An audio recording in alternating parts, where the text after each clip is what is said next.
asalaamaaleykum mbokk yi ñu leen nuyu ku nekk turam ak santam lii leen def duñ ko baaxul def jour bu nekk bi feebar bi commencé ba léegi ci réew mi di coronavirus te xamante ne law na ci àdduna bi ci yàq na lu bëree bëri ci mbirum économie mbirum social mbirum culture lépp daanaka taxaw na ci àdduna bi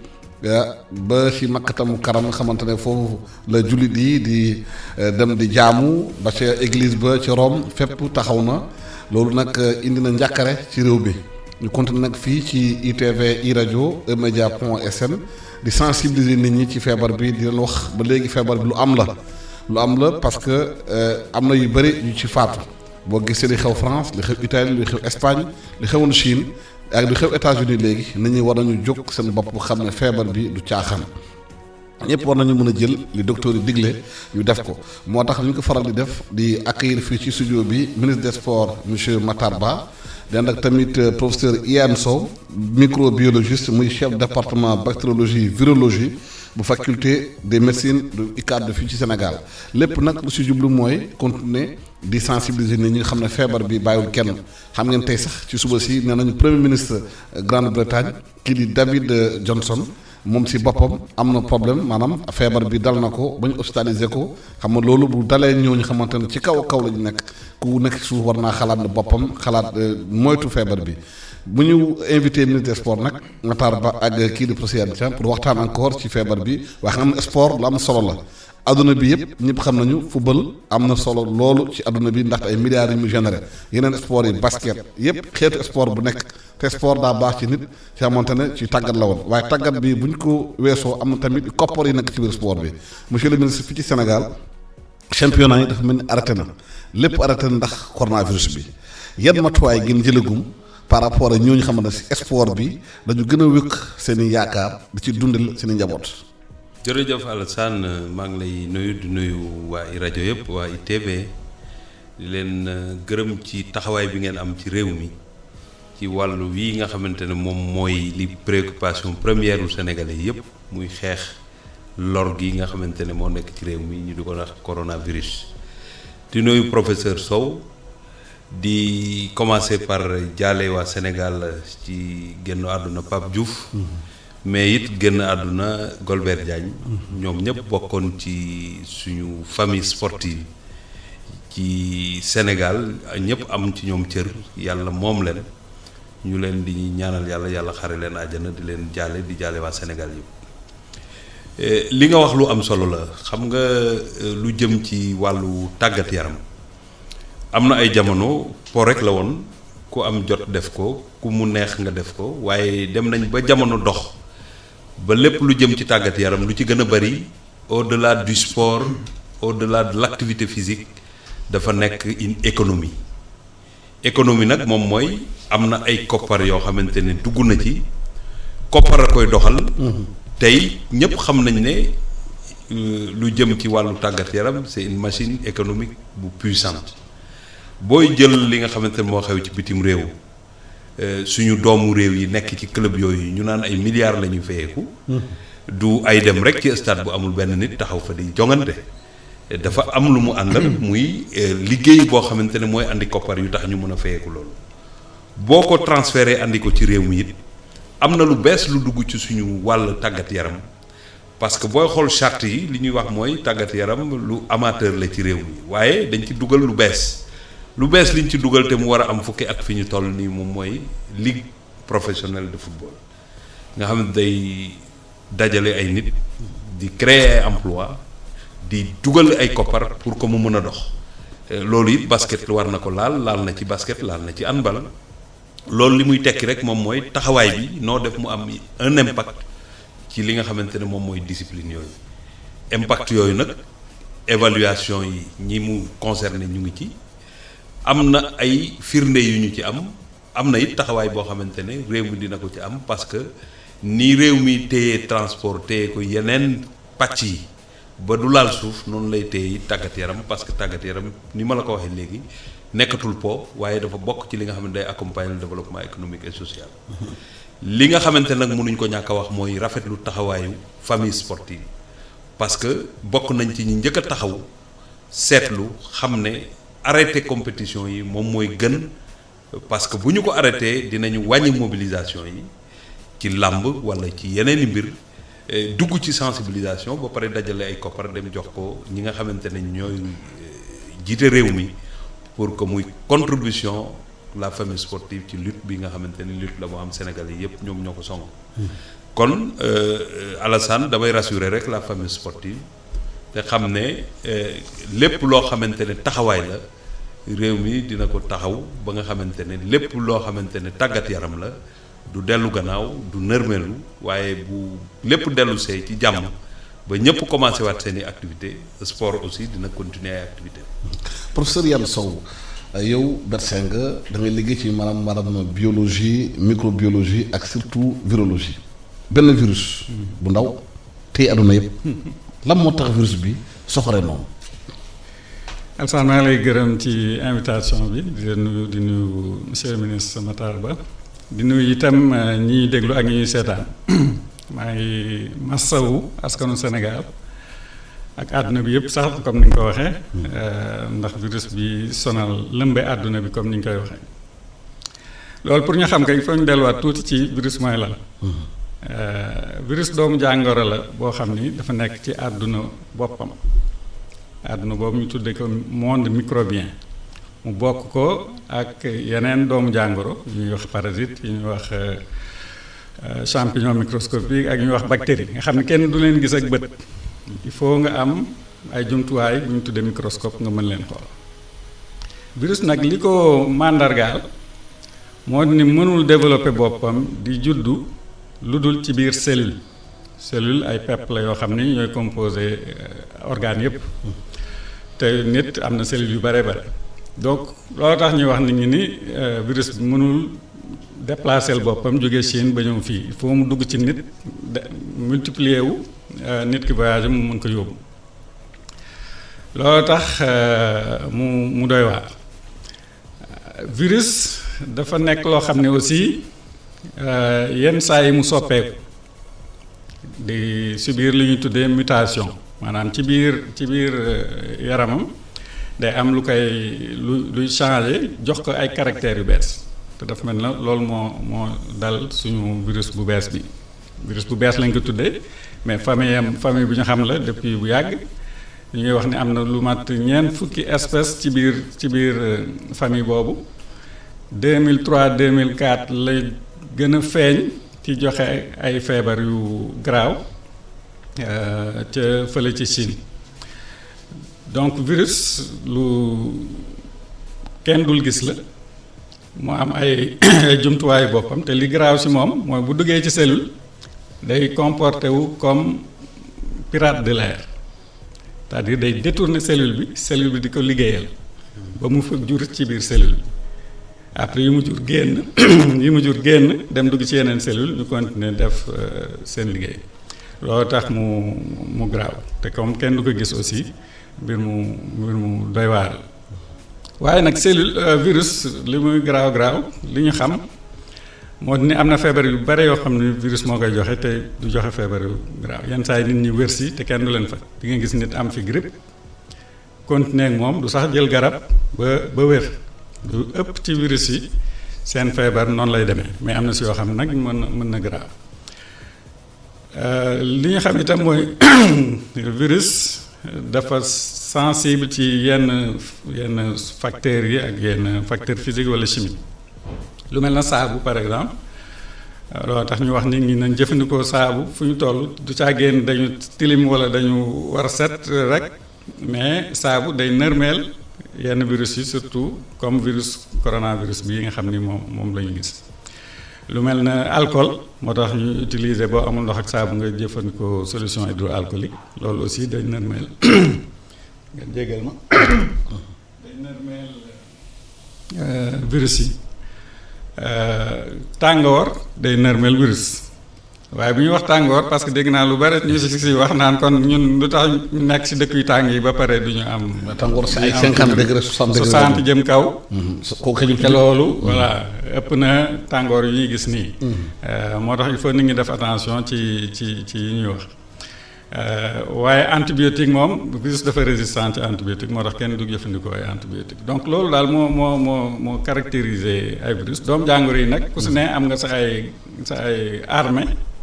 ak wala say arme yoo xam ne boo duggee ci nit moom ngay jëfandikoo ba muy xeex ak nit ñi xam naa dañu si dellusiwaat incha allah bu ñuy wax affaire BCG.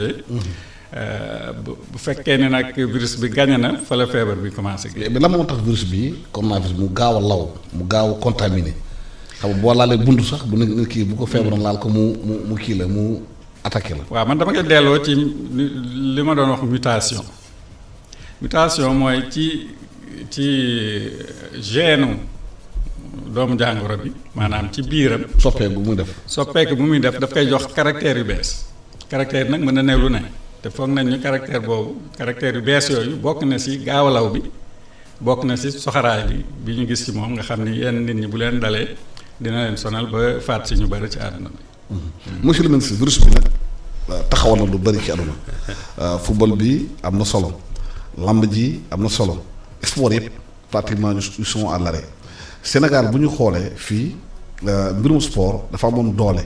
ci regroupement nit ñi ci solidarité bi ci doon am ci lépp lu mu indi ci tàggat doomu aadama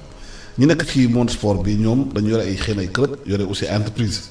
bu coow lay ñëwee taxawaloo seen liggéey est-ce que nguur gi jël na matuwaay bu comme ni ñu jëlee yeneen matuwaay ci yeneen secteurs yi ñoom ñu soutenir leen ci xeex boobu. waaw xam nga Alassane d'ailleurs booy déglu sax. looloo tax ñu bëri war nañu déglu professionnels yi. dina tax ñu gën a jox cër li nga xamante ne mooy xeex bi contre virus bi dana tax nit ñi dinañu xaw a tiit bañ a jànnaxe yi parce que boo jànnaxee liñ lay sant doo ko mën a def.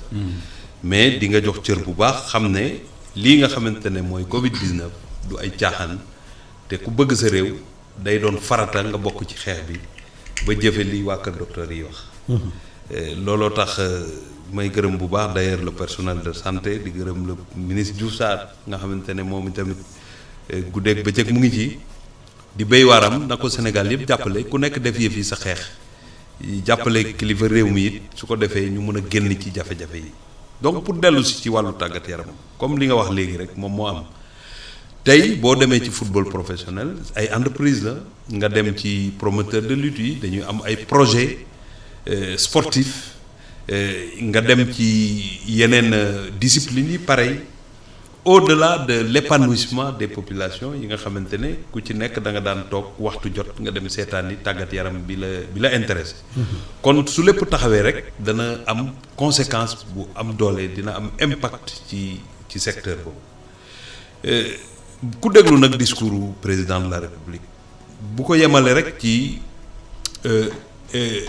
enveloppe yi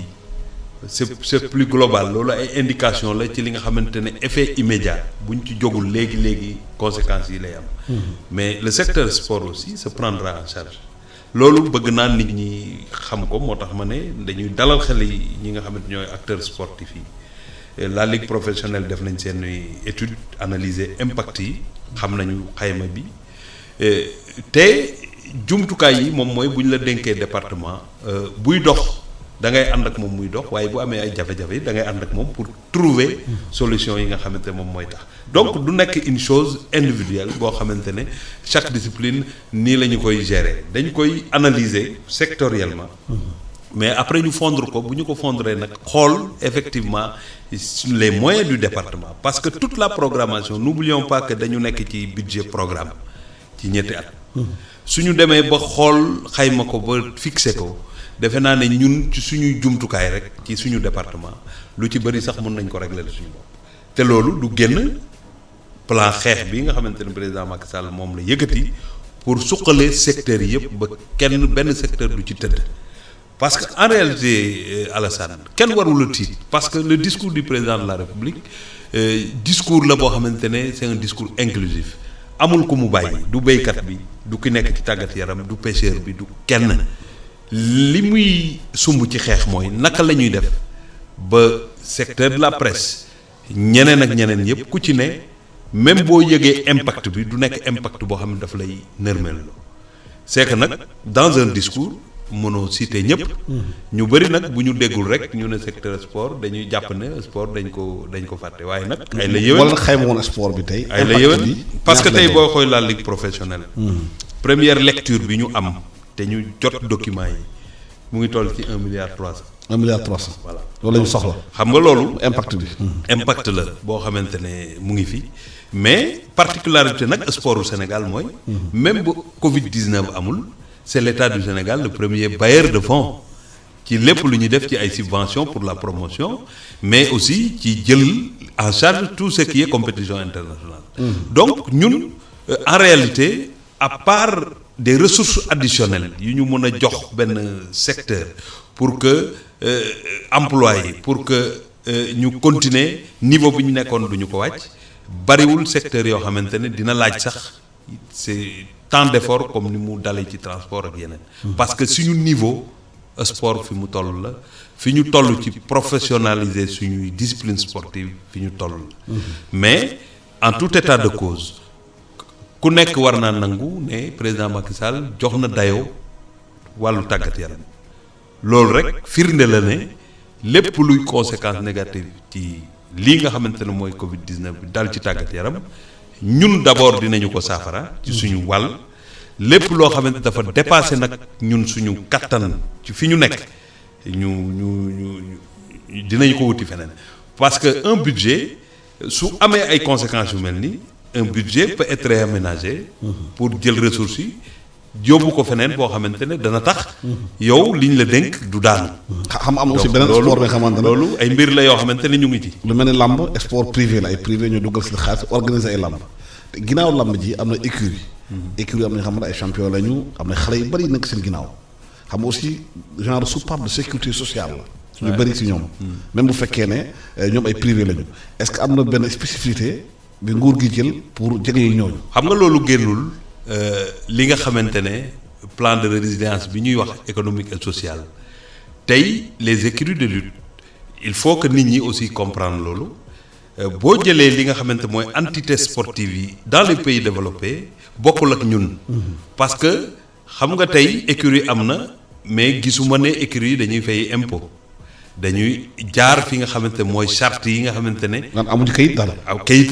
mën nañu am kayit sax une reconnaissance juridique. mais foofu lay yem. acteurs yi ak ñañu fa nekk am na ñoo xamante sax dañuy recruter ay nit te duñu leen déclarer caisse de sécurité sociale ak yu demee noonu kon tey bu président jëlee décision am lu mu def ci impôt yi ñooñu bu fekkoon ne ci dynamique boobu lañ nekk dañuy jot directement. ci conséquences yooyu nga xamante conséquences yu baax la. mais bu fekkee ne nekkuñu ci fi ñu toll nii dañ leen di virer rek ci côté social parce que tey nit ñi nga xamante ñoom la ñu war a dimbale ñooñu mënuñ cee ñàkk a jot. ñooñu mënuñ cee ñàkk a jot mais tey bu fekkee ne nag écurie yi par exemple tudd nga promoteurs yi dinañu am impact parce que am nañu programmé woon ay làmb programmé lu bëree bëri te fi ñu toll nii duñu ko mën a doxal. kon loolu yëpp ay analyse la yoo xamante ne comme ni ma la ko waxee dafa am loo xamante ne bu ñu ko analyser teel ko autorité sur la table autorité bi day analyser ba xam fan lay téye pour mën leen a jàppale. mais écurie de lutte association sportive club yenn yi nga xamante ne y a pas d'impôt y a pas autre chose l'impact il est là il est difficile mais comme je l'ai dit tout à l'heure am na lu ci bëri loo xamante ne c'est au niveau du département des sports que les choses vont être réglées. ñi nga xamante dañoo nekk dans les règles nag di ko def ni ñu ko war a defee tey lépp lu ñu baal entreprise dañ leen koy baal parce que ñoom ñoo bokk doxalin. ñoo bokk fi ñuy fayee ñoo bokk impôts yi nga xamante dañ leen koy dagg donc suñu ko différé ñoom itamit daf leen di impacter moo tax c'est un peu complexe en ce qui concerne notre sport avec le niveau. avec charte yi ko tënk mais. li am solo mooy képp ku mun a jàppale béykat mun a jàppale éleveur wala nga mun a jàppale artisan ñëpp war nañoo am ci xel mu rafet ne doo bàyyi ñi nga xamante ni dañu nekk ci wàllu tàggat yaram. di jouer un rôle extrêmement important ci réew mi. professeur tàggat yaram daa am solo ci nit gis nañu sport nu muy mobiliser nit ñi est-ce que yaakaar nga ne ci xeex bi ñu nekk ni ci virus beeg yooyu ñooñu mun nañ nekk ay facteurs de sensibilisation. ku si ne am na ñooy supporter ku si ne am na ñoo xam ne ñoom nga jàpp ni ñooy sa idole surtout si xale yi ñooñu bu ñu jëlee kàddu dinañ leen déglu moo tax xam naa gis ngeen tax commencé nañu yenn footballeur de renom yi yenn mbër yi nga xam ni nit ñi xale yi ñu ngi leen di supporter ñu commencé wax ci mbir mi ñoom tamit foo ñu am ay outils yu am solo yoo xam ni bu ñu ko jëfandikoo nit ñi dinañ leen déglu moo tax effectivement sport mën na véhiculer ay messages yu am solo ci xeex bi ñu xeex. waaw population bi Sénégal ba léegi am na ñu xamante ne gëmuñu feebar bi am na ñu continuer di dox ci ñuy dox di lawal seen activité dafa mel ni pour ñoom affaire bi fële la xewul fii et pourtant Sénégal am nañu déjà 2 décès ci loolu. waaw loolu xam nga comportement bu doy waar parce que nit lu mu ñàkk am information dégg nga walla nga gis li xew ci yeneen réew yi te bu ñu la nettalee feebar bi ni muy demee nga war xam ni nit ki koy jot du moo koy jox boppam donc ñamu dal joxuñu ko seen bopp te jombuñu feebar bi ñëw ci ñun te tàmbali na bu ñu jëlul ay matukaay yi war li dal ñeneen ni mën nañu dal ñu ngi ñaan yàlla ñu bañ fa yegg moo tax il faut nit ñi gëm ni lu am la te lu garaaw la parce que bu ñu ko deful rek musiba mën na judd ci loolu feebar nañ xool télé yi rek ñu lay wax feebar boo xam ne dañ lay wax bés bu ne am na lu ëpp téeméeri nit yu ci faatu wane ko loolu du feebar bu simple. am na benn débat sax diggante monsieur le ministre oui parce que je pense que Alassane Sénégalais yi. ñi ci ëpp bokk ñi ci ëpp l'écrasante majorité gëm nañu ne feebar bi am. waaye matuwaay ñu war ci war a jël boo génnee ci réew mi fii. dem ci biir village yi dem fu ne soo defee comparaison ak ni ko tubaab yi jëlee rek des fois. peut-être doo jël la véritable température parce que ñun suñu façon dundin moo tax pour ñu def un coup d'arrêt brutal nekk jafe-jafe moo tax noppi warul kenn gis nga li docteur wax léegi professeur rappeler les gestes barrières bu kenn jàpp ne ñëpp xam nañ ko jaratu la wax dañ ko war di wax guddi ak bëccëg pour que ñu mën a di ko ku nekk di ko dégg ci sa bopp pour mën koo jëfe ab tubaab mun naa nekk ci këram ñaari at moom rek ay ne ci këram waaye tey jii ku nekk yaa ngi say doom ak say nit di toog ak say xarit ngeen doon toog di naan ataaya di def mbir su jamono doxee ba am lu xew ñu ne léegi nañu ko bàyyi des fois nga gis ne gars yi ñii dañu doyadil affaire bi fekk na ils ont du mal à se départir ci seen habitude boobu loolu moom mooy intérêt liggéey bi ngeen di def yéen médias yi nga xamante ne ku nekk yaa ngi sa téléphone ku nekk yaa ngi sa rajo wala sa télé ngeen di fàttali tous les jours li nga xamante mooy geste barrière bi moo tax liggéey bi ngeen def le président Macky Sall en tout cas li mu leen félicité tey ñëpp xam nañu ne rôle bu am solo moom ngeen ci liggéey. ñun ñi nga xamante ñu nit ay personnalité publique lañ fu nekk ñu fay dem di déglu nit ñi waruñoo noppi ku nekk ci langue bi nga dégg dañu war a continuer di ko def moo tax ñu engager le monde sportif. ci xeex bi. Alassane réunion boobu amoon samedi. président Macky Sall jël les premières mesures fortes fekk na le monde sportif daje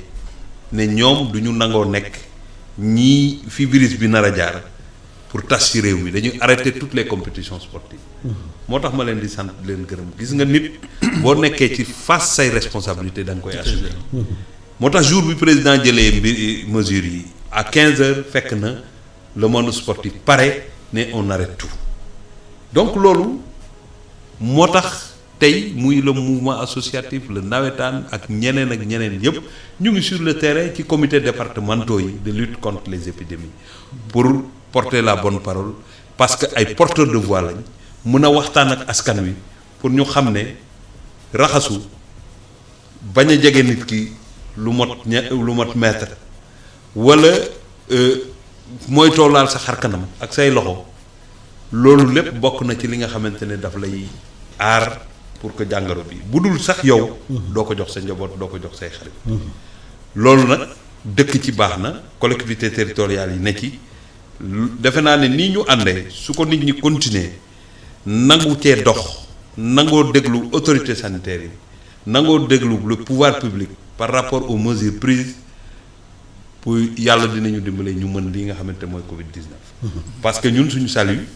xam nga xeex boo xamante ne li lay may jàmm mooy nga daal da ngay farlu gaaw a daal parce que leneen may ñu jàmm parce que le virus ne peut pas prendre le dessus ci combat bi moo tax tey lu métti lu nit nar a abandonné ni mu doon dundee na ko jar pour que ñu xeex lii nga xamante ne mooy Covid-19. pour daan maanaam virus bi am na ay wax ju bëri scientifique yi di wax ci yoon mbirum chloroquine.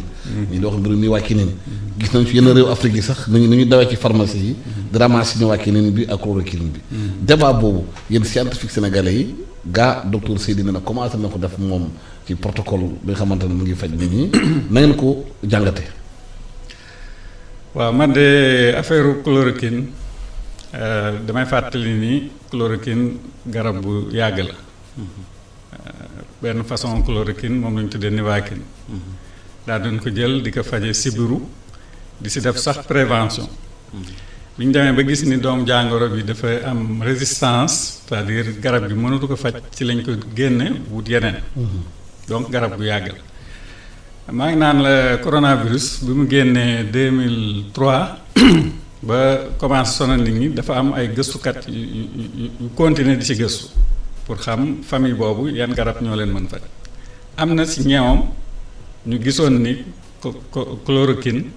am na jeexital ci doomu jàngoro bi ci biir laboratoire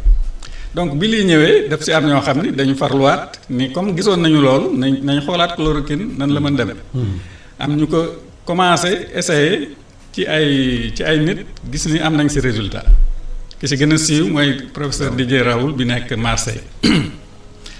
damay faral di wax ni wax bu jibee loolu wolof Njaay moo ko wax nañ laajte d'abord ki ko wax kan la. Didier Raoult ñun ñu nekk ci affaire microbiologie xam nañ ni ku am xarala ci gëstu ku am fayda la ci liggéeyam am rigueur moo tax buy wax dañ koy déglu.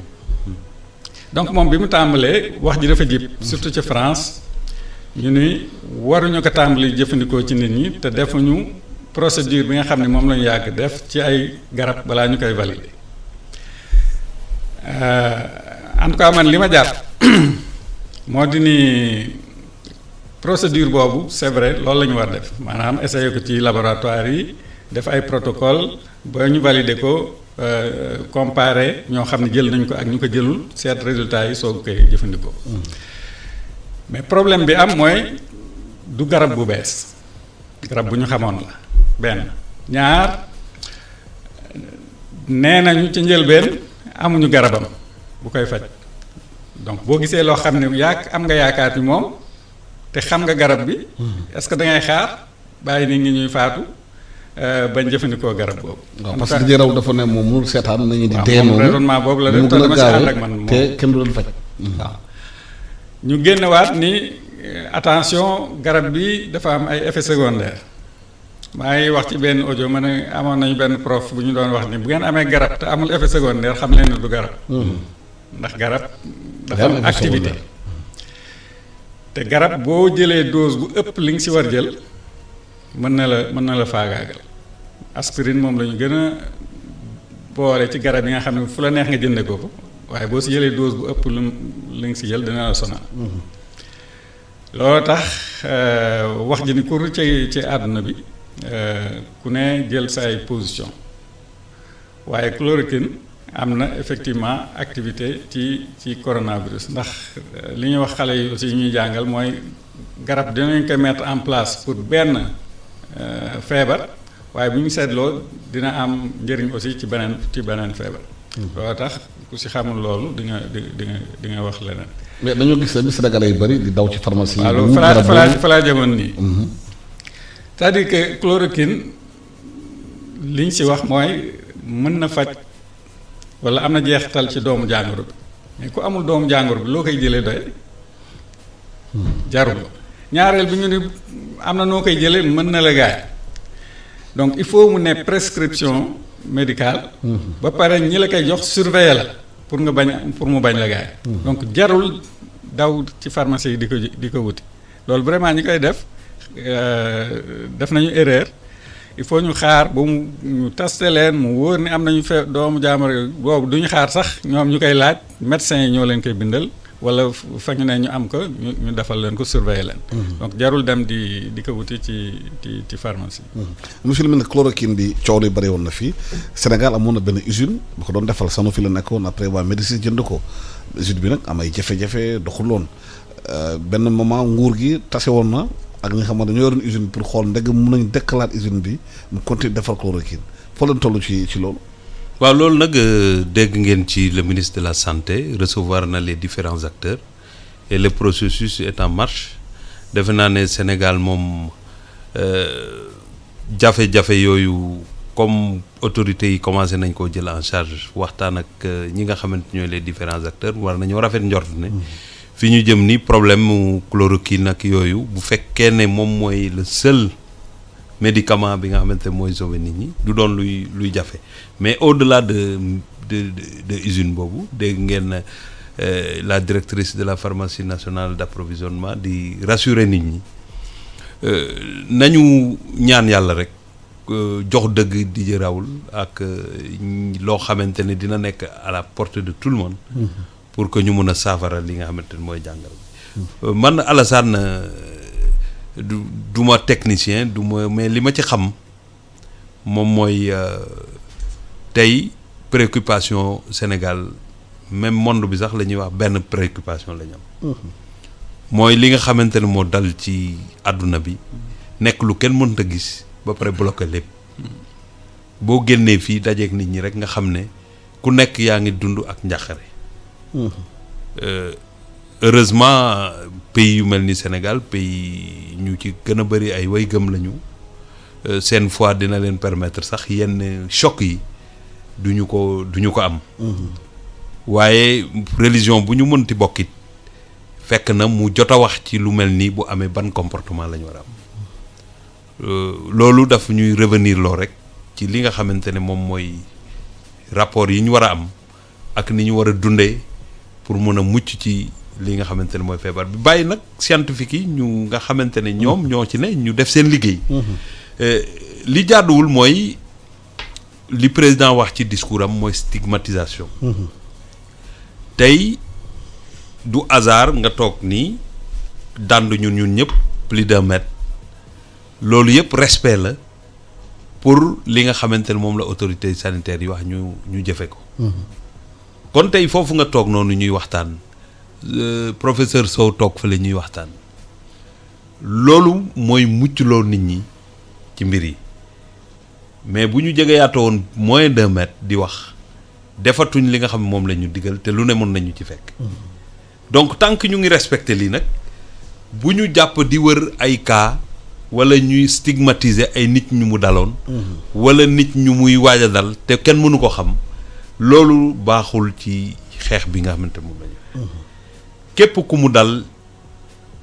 du yow yaa ko sàkku du sa mbokk moo ko sàkku jàpp nañ ne képp ku mu dal na la nit ñaa ngi lay taxawaw bu jeexee ci yow jeex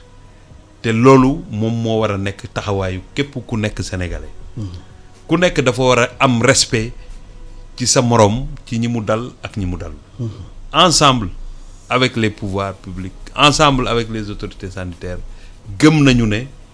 lii ngeen di def bu dina tax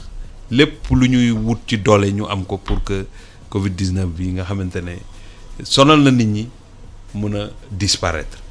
tey damay xalaat rek par exemple boo demoon Fatick tey nga xam ne fa laa dëkk taxawaay bi nit ñi am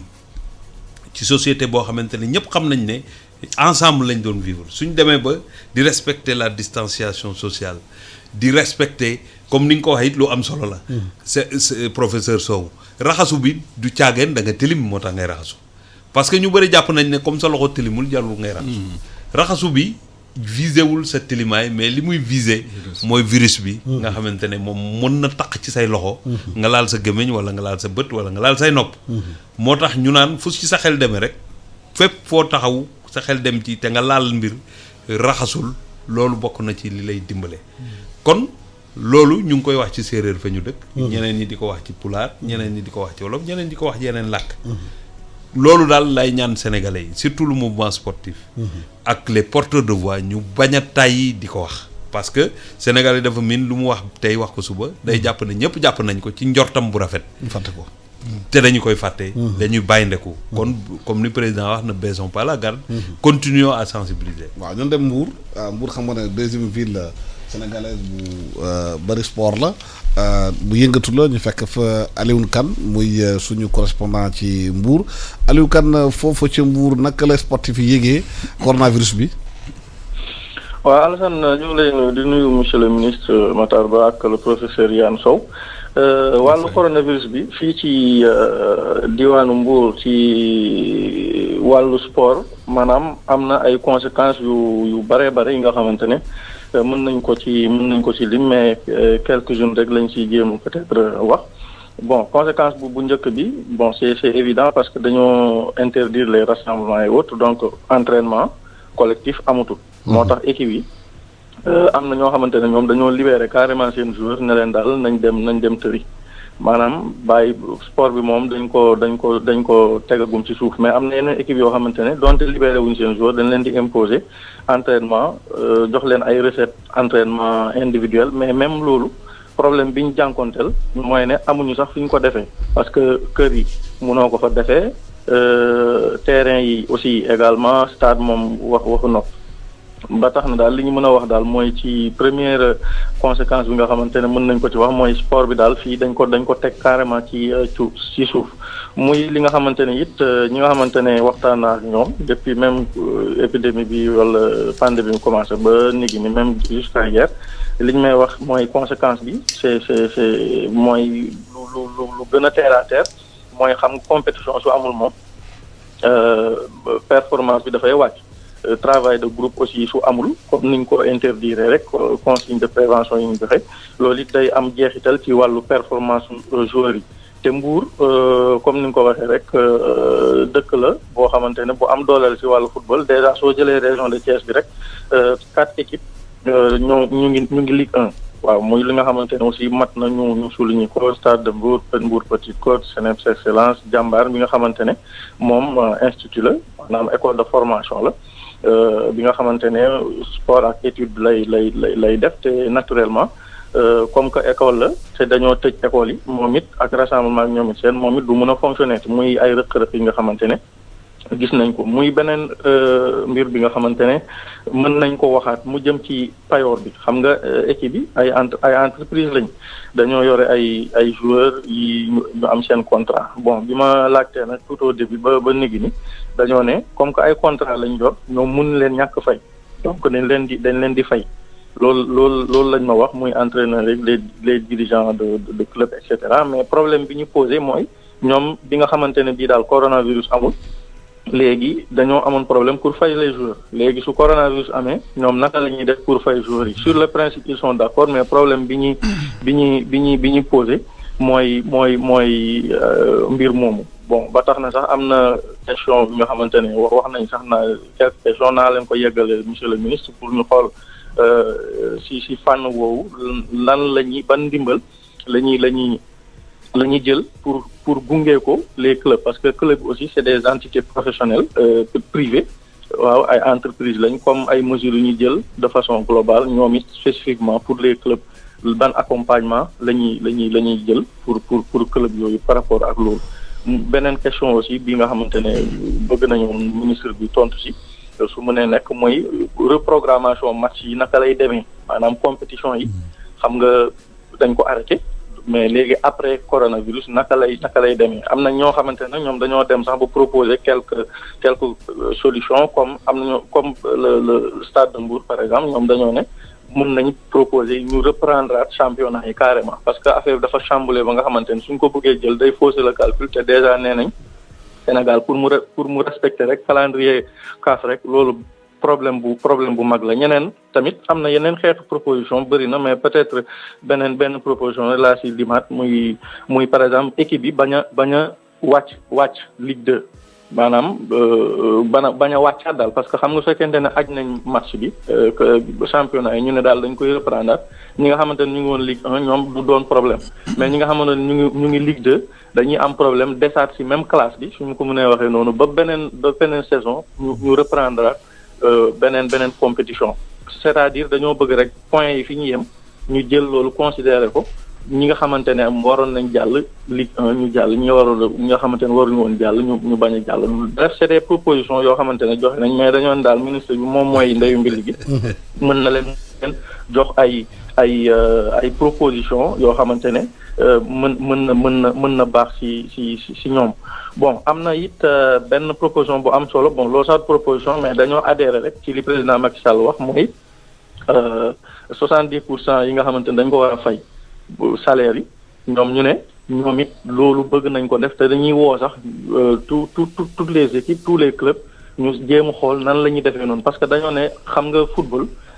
liggéey la c'est des travailleurs ñoo xam te ñoom loolu rek mooy seen liggéey te it ay pères de famille lañ soutien de famille et cetera te sax vivre yi sax ñuy wax ñoom seen bopp soxla nañ ko parce que dañoo ne bu ñu jàppale rek comme ñi amul ñi ñooy soxla loolu mais ñi nga xamante ne amuñ beneen source de revenu dul football suñu footballutul donc ça va poser problème ba tax ne wax nañ it ministre bi mu am lu mu wax ak ñoom ci wàllu woowul bon loolu c'est côté sport bi la football bi particulièrement mais même ci côté lutte bi loolu tamit Mbour xam nga dëkku lutte la aussi te lutte aussi suñu ko waxee regroupement la ñuy wax entraînement yi taxaw la dégg nga day jàppante bëre et cetera loolu yëpp dañ ko stoppé tamit loolu dana am yenn xeetu jeexital yi ñuy am ci compétition maanaam ay mbapat yi ñu fi doon organiser fii ci stade municipal bu Mbour nga xam ne lu chaque fois da doon bëri di am xale yi di ñëw di daan seen doole foofu di bëre di am seeni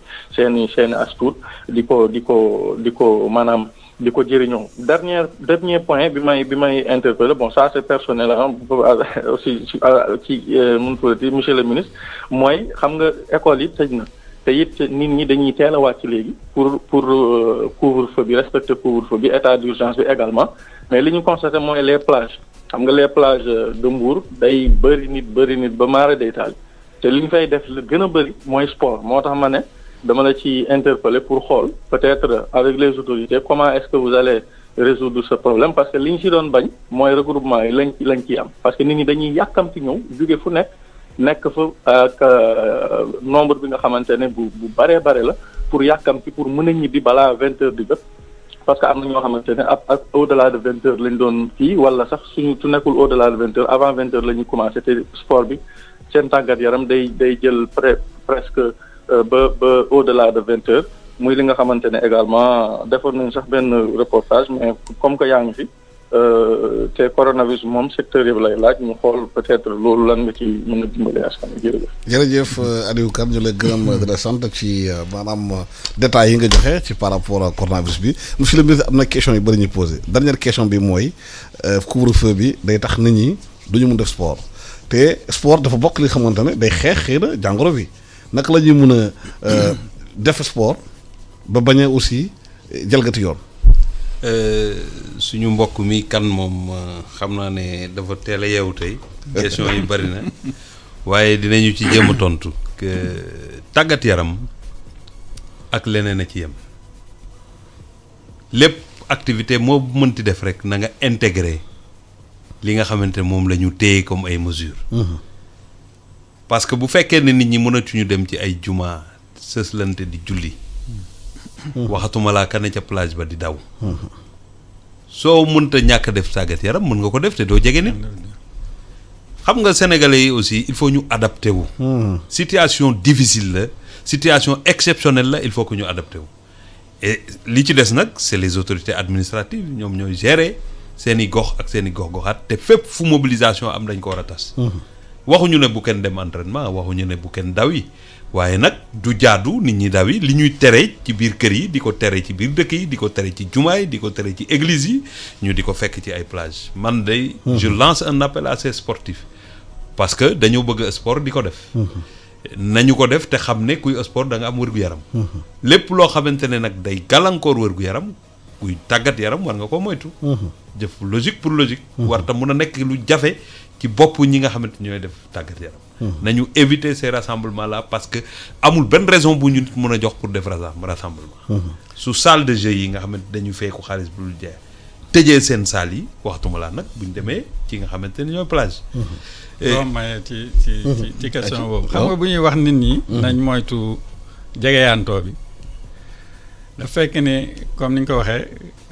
wàllante bi day jóge ci nit dem ci beneen nit. nit buy wax walla muy noyyi bu baax sax dina am lu génn ci moom. yu niroog tuuti tëf ay particules. li ñu nemmeeku mooy bu fekkee ni soreyantoo ngeen lu mat benn mètre particules yooyu day wadd ci suuf. du dem ci nit ki. moo tax activité bu nit di def war na sóoraale loolu. distance bi à plus forte raison sport de groupe. monsieur le ministre am na yeneen question li expert wax nii. jafewul. c'est que nit ñi. comme ni ma la ko waxee rek question d'habitude. nañu sorante 1 mètre nañu soriyaate. ku nekk dem fa ngay dem. nga xamante du génn ci yow it ci suuf la jëm mais du dem ci nit. am na sax ñu wax léegi sax en France léegi ak yeneen dëkk yi masques yi da leen di généraliser dañu sol masques yi parce que boo solee masque bi doo booy wax du sa tuuflit du law ci keneen ki. loolu yëpp ci xeex la te nañu topp daal man daal li ma xam mooy xeex bi moom du xeexu. ministre des sports parce que am na lu ma ci xamul. ku nekk si xeexu bopp la. sama xeex la damay bokk ci sama xeex mais tegtal yi may topp moom. professeurs yi ñi nga xam ne seen xam-xam dafa màcc ci wàllu wér-gu-yaram. ñoom rek ñooñu naan def leen te lu ñu def nag. lu ñu def loolu nañu ko def. parce que moom mooy suñu jàmm. wax na lu bari loo xamante ne wax nañu ko ci début émission bi muy wàllu impact bi ci club yi. ci biir wax ji nag. boo ko déggee su fekkee ne véritablement ñëpp ay entreprise lañu defe naa ne ci mesures yi ñu annoncé rek ils sont impactés. su fekkee ne nag dafa am charte yu ñu toppul moom laay wax ne ay càmbar la yoo xamante ne ñu ngi koy xool am na ñu pare am na ñu pareegul mais d'abord c'est au niveau du ministère des sports que les choses vont être prises en charge bu fekkee ne nag dafa dem foo xamante ne dafa ñu dépassé ñi ci war a jàpp dinañu ci jàpp mais li ma leen di rassurer rek mooy tàggat yaram peut-être au niveau de la performance entraînement yi wàññeeku na mun nañu ci wax waaye dayoom moom ñu ngi xeex dinañu def lu ne ba nga xamante ne dara luy ay du ci am bu ñu waree reprendre su ma waree nag tontu ci naka la ñuy reprendre mooy maa ngi jël place u acteurs yi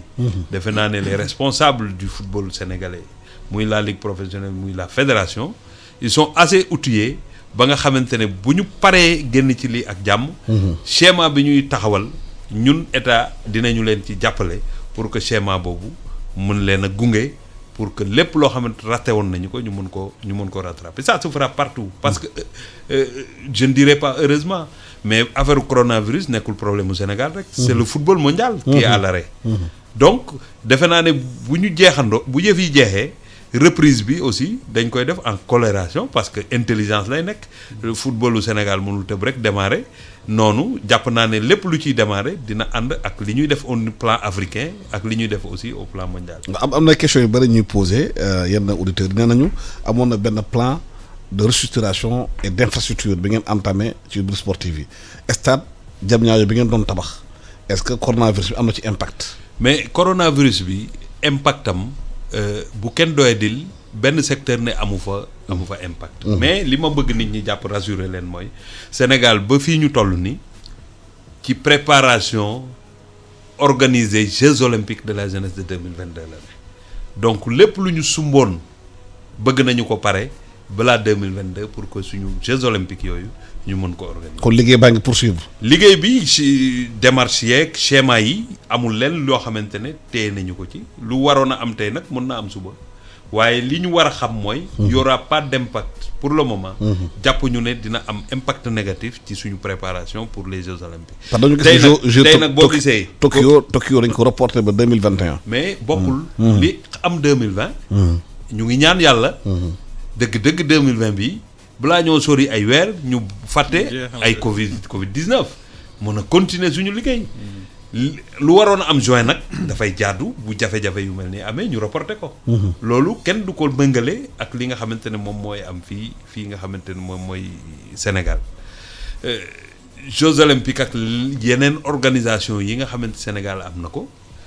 jàpp naa ne lu am 2021 2022 lépp dina continuer ñu ngi koy ñaan yàlla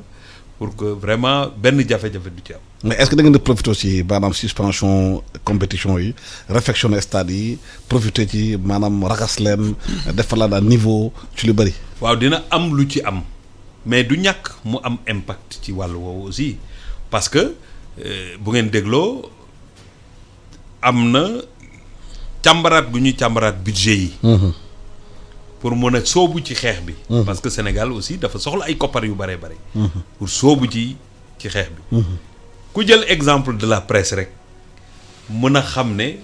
yeneen secteurs yi aussi war nañoo def cet effort de guerre yéen a ngi jàllale ay publicité yéen a ngi jàll lépp lu jëm ci wàllu xeex bi laaju leen nit ñi koppar da ngeen cee soobu. te bu ngeen ci doon laaj koppar.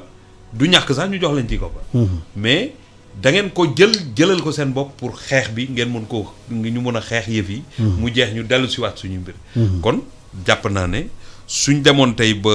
xeex bi laaj ñu jël lépp ci ministère des sports lépp dinañ ko jël ci ministère des sports. mais fi ñu toll ni am na chantier yoo xamante ne démarré na chantier yi dina yegg li ñu paree pour def ñu ngi ci schéma boobu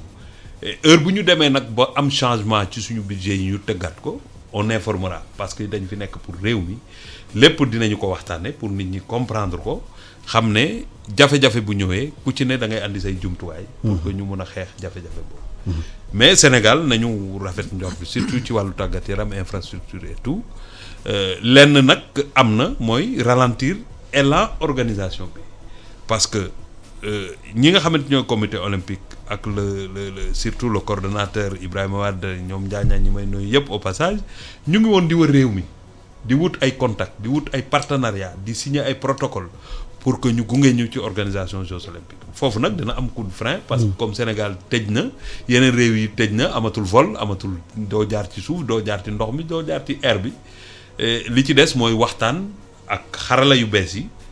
waaye doon na gën a baax contact bi mën a am pour que ñu mën a jàll ci yenn yi donc loolu mën na am un petit ralentissement mais du impacter vraiment réellement ci li nga xamante ne moom la ñu bëgg a def ci 2022.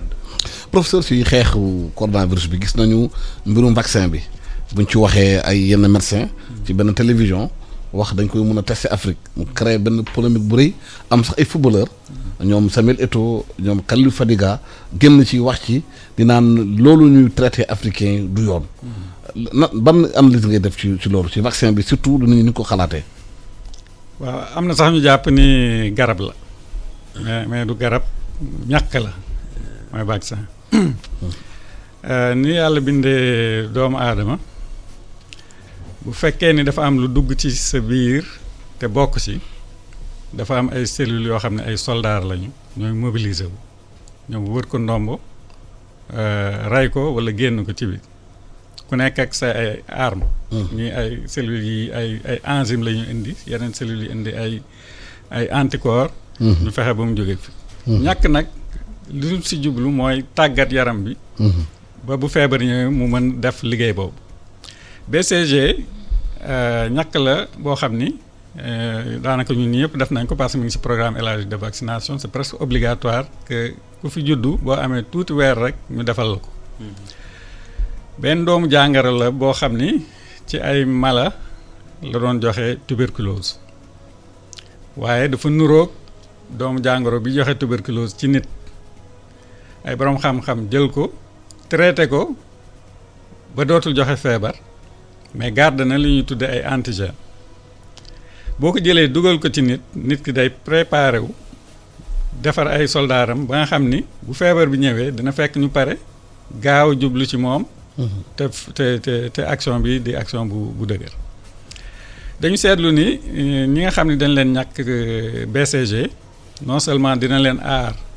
ci tuberculose mais dina leen aar itam ci yeneen feebar yoo xam ni day jàpp xëtër mooy poumon. maanaam maladie respiratoire. léegi li jur wax ji mooy dafa am ñu ni est-ce que duñu seet ndax maladie respiratoire yooyu nga xam ni BCG mi ngi leen di aar comme tuberculose coronavirus bokk si. ñu kon loolu pour ñu def ko il faut ñu jël ay nit ñenn ñi ñu jox leen BCG ñeneen ñi ñu jox leen leneen wala ñu bañ leen ko jox ñu xool. ñen ñoo si gën gaaw am feebar bi wala ñu si am feebar bi ñen ñoo si gën garaaw la. ñu ni kon léegi nañ def ay essai te essai yi effectivement boo ko defee ci dëkk yu bare nit ñi gën a bare ci lay gën a am doole résultats yi ngay am boo ko analyser. ci contexte boobu nag la ñu dégg effectivement ay tubaab ci seen télévision wax yoo xam ni waa ji sax bi muy tàmbali wax dafa naan damay provoquer. xam nga yenn saa yi nga wax joo xam doo xam fu muy yem. provocation boobu moo indi toole bi yëpp. mais damay xamle ni ay essais yu mel noonu ci nit bu ñu koy def dafa am ay conditions condition bi si njëkk mooy dëkk boo ko war def autorité wala nañu jox autorisation. kenn mën dugg ci ñun ñi fi ne sax am na ay travaux yoo xam ne bu ñu ko waree def dañuy wut autorisation te boo demee ca dëkk ba am na lu ñuy wax comité d'éthique am na fii ministère de la santé man am na étude yu ma doon def ak ñeneen mais dama jox waa comité d'éthique protocole bi ñu xool li nga bëgg def lan la parce que ci ay nit nga koy def est-ce que protocole bi jaar na yoon est-ce que du lor ñi nga ko war defal. avant ñu jox la autorisation te bu ñu la joxee autorisation nit ñi ngi ci boole kenn mënu leen forcer volontariat lay doon nit ki da nga koy proposer walla moom mu ñëw proposer boppam ca France nee nañu am na ay médecins yu bari yu proposer seen bopp parce que ñoom dañu jàpp ni dañu exposé wu. donc bu fekkee ni loolu am na dina am protection ñoom dinañ ci bénéficier wu. donc dañ la war signer loolu ñu tuddee consentement éclairé. maanaam yow yaay signé kayit boo xam ne da ngay naan expliquer nañ ma mbir mi nan lay demee wax nañ ma lor yi ci mën am comprendre naa ko d'accord naa kon ma signé. bu boobaa ñu soog lay mën dugal ci biir te dafa am obligation ñu suivre la di la xool bu naree am tolof ñu jóg ci ba nga faj. donc essai sur nit noonu la war demee. léegi nag wax ji jib na metti na ba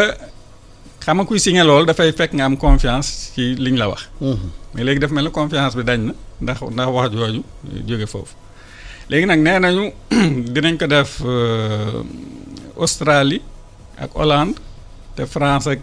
Espagne ñu ngi ci waaj a dugg waaw ñu wax ñu ëpp dañ ni comme ñoom feebar bi foofu la gën a bari ci ñoom nañ def seen dëkk. bu amee résultat ñu ñëw toog ak ñun wax ak ñun ñu xool nan la ñu def donc wax ji yëpp laal ci loolu. te ñun fii am nañu vaccin bi. ci suñu vaccin bi am na parce que dañ koy jëfandikoo suñu ay doom.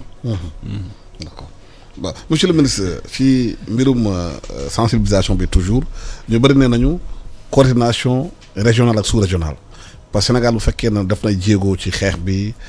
médecins yi gàcce ngaalaama ñu ngi ci taxaw nañu war a taxawee pour feebar bañ a law. mais bu ñu xoolee frontières yi suñu diggante ak suñu dëkkandoo yi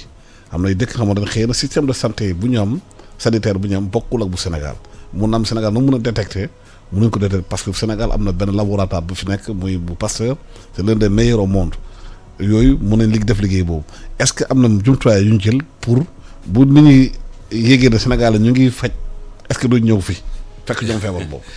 waaw mais yàlla nañu ko faj rek. su ko defee mu jeex. Sénégal nag ñëpp xam nañu rôle bu muy jouer en Afrique. moo tax ñuy gërëm bu baax taxawaayu kilifa réew mi ci waxtaan wi muy waxtaan ak ses pairs africains pour que ñu def ko une lutte africaine parce que nit boo wéetee da ngay yomb ba max mais bu nit ñi bare nekk benn te ñu gëm ko le panafricanisme dont on parle tout le temps. defe naa ne feebar yu mel nii war naa tax nit ñi gën ko concrétiser. peut-être nag du nekk allure bi nit ñi bëgg tout de suite. waaye commencer comme def yeneen i jéego par rapport ak lii xew lu ci am solo la. Sénégal tey leer na ma ne tey ji bu fekkoon ne Sénégal day jël lépp en charge am na remèdes yi am na lépp nit ñi mën nañ bañ a ñëw fii sax. waaye Sénégal dana xam nu mu leen di fekkee parce que bu leen fàtte Ebola ngi woon fii. ak yeneen defe naa ne suñu professeurs yi ñu xarañ ñi ci wàllu médecine jóge nañ fi dem ci réew yu dul jeex. dem jàppale ji leen. kon ñun Sénégal pays bu ubbeeku la pays bu jàppante ak nit ñi la ci pays bu jox droit de l'homme cër la kon li ñu war a ñaan rek mooy yàlla kattanal suñu mbokk yi ba ñu trouver effectivement li nga xamante ne mooy saafara jàng. parce que presse bi dafa bind tey dafa am 200 cas positifs ci Guinée yu fële ci Labé ci Labé ak frontière bi benn la. waaw man nag xam nga j'ai beaucoup de respect pour les malades. moo tax lu bëri du ma ko wax. parce que loo xamante ne mun na dal ku ne. su jotee dal ay nit nañu xool nu ñu ko saafaraa rek moo gën ñu def leneen wala ñu wax leneen. 200 yooyu tey préoccupation nit ñi mooy nan lañ leen di fexe ba du ñu yokk propagation bi. mais nan la ñuy def ba yàlla teggil leen nattu boobu dal seen kaw. Guinée ak Sénégal ñëpp xam nañ ne benn réew la. am nañ relation yu am solo surtout entre les peuples c'est parce que mu ngi labe rek bu nit ñi jàpp ne ñëpp dañuy boobu wut ci Sénégal. Sénégal dafa am ay frontières am ay militaires am ay ñuy saytu yi nga xamante mooy suñu frontière te autorités yi jël nañu ay mesures pour tëj frontières yi. kon nañu rafet njort ci loolu. te ndimbal gu leen nit mën a def ba yàlla génne leen ci jafe-jafe yooyu ñu def ko. defe naa ne loolu moom mooy kaddu yi ñu war a joxe. mais pas ñu commencer rek frileux comme ça di ci wax yoo xamante ne des fois sax du lu ñu maîtriser. loolu moom mooy kaddu yi ma ci mën a wax. waaw am na aussi mbirum football bi am na sportif Sénégal nekk bitim réew xëy na seen club am na doole pour téye leen mu leen fay seen salaire yenn saa sax xëy na am na joueurs yi renonce une partie de leur salaire. club bi xool nu ñu mën a gérer parce que situation bi difficile na waaye am na yeneen joueurs Sénégal nekk dans la sous-région. nekk ay Mali nekk Guinée nekk feneen di jouer xëy na ñoom foofu ñu jouer doole bi amu fa est-ce que plan bi ngeen mettre en place dina sóoraale ñooñu. parce que diaspora bi la ñu bokk ñoom. xam nga Alassane. su ma la waxee dëgg rek mooy ñu ngi bàyyi xel képp kuy sénégalais surtout ngay def tàggat yaram nga nekk ci réew mi wala nga ñàkk nekk ci réew mi parce que boo leen xoolee suñu démarche mooy ba ñu lancer un appel aussi bind nañu ay bataaxal pour wane suñu solidarité ci képp koo xamante sénégalais nga bokk ci secteur bi ak foo mënti ne. waaye du ñu mélanger li ñu war a def. tey jii préoccupation première bokk na ci suñu niveau tàggat yaram. bu ko Covid 19 bi nërmelloo. comment y arriver wax naa leen ñu ngi ciy waxtaan. tey joueur bi nga xamante ne moom moo nekk dans la sous-région nekk ci club dëkk boo gis am na plan de résilience am di jël en charge. difficulté secteur ba nga xamante ne moom la concerne. tey ki nekk Guinée match amatul. Guinée dina am na plan am. nu mu jàppale ay secteur am te kooku day bénéficier wu si loolu Sénégalais de la diaspora la. waaw Sénégalais de la diaspora parce que xam nga bu ñuy wax diaspora souvent dañuy xalaat diaspora américaine ak française dañuy fàtte souvent y a une diaspora. non africaine. am na diaspora parce que boo demee. africaine ay Gabon am na Mali dem ay Congo am Mali am na ay ñu fa ne mais dama ne plan wu diaspora bi ñi nga xamante ne ñoom ñoo koy saytu ba xayma ko. ba nga xamante ne président Macky Sall jël na ndogalu 12,5 su ma juumul. war ko ci def ñooñu dinañu xool nan la ñuy def ba mu nekk lu inclusif ba ñi ci war a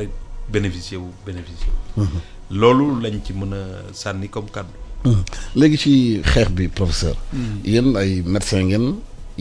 yan changement ngeen yaakaar ne xeex bi feebar mën na ko indi ci conscience sénégalais yi. est-ce que nit jël nañu conscience bu ñu génn ci xeex bi daañu changer comportement nuyoo yu bëri raxamaa yu bëri xam nga ñun suñu réew yi dañoo bëgg ngénte dañoo bëgg mariage dañoo bëgg maanaam ay même fuural rassemblement daal lu yomb la si ñun est-ce que yaakaar nga ne bu ñu génn ci xeex bi surtout feebar bi nu muy lawee ci nit ñi dinañu jël tirer conséquences yi. lu war la parce que doo génn ci jafe-jafe. te tirer boo si ay leçons mesures yi ñuy wax nañ ko jël pour éviter ñu wàllante xëy na feebar bi lañ gën a insister ndax nu mu gaawe waaye feebar yu bare loxo moo koy joxe. feebar yu bare lu ñuy wax promiscuité c'est-à-dire. tàncaloo bu metti boo xam ne jëluñu disposition yi si war. yeneen conséquences yi nga xam ne war na ko jur mooy nan la ñuy fexee ba suñu waa kër docteur am jumtukaay yi war pour te loolu xëy na ci kilifa yi laa koy yóbbante xam-xam bi mi ngi fi xarañ bi mi ngi fi xëy na li ñu war dolli mooy jumtukaay yi ba dootuñu soxla dem bitim réew di faju parce que tey ku fi bëggoon dem bitim réew même bu fekkee ni médecin moo la ko bindal doo mën dem dina jafe parce que ku ne tal nga li ngay def te mënuma ñàkk wax itam ci affaire laboratoire yi parce que si laay liggéey man depuis 1996 maa ngi bataaye terme boobu laay jëfandikoo pour que suñu laboratoire yi soqaliku am def nañ ci ay jéego mais dama yàgg wax ni laboratoire c'est le parent pauvre du système maanaam mooy ku ma amul ndey bu système de santé bi moo tax damay ñaan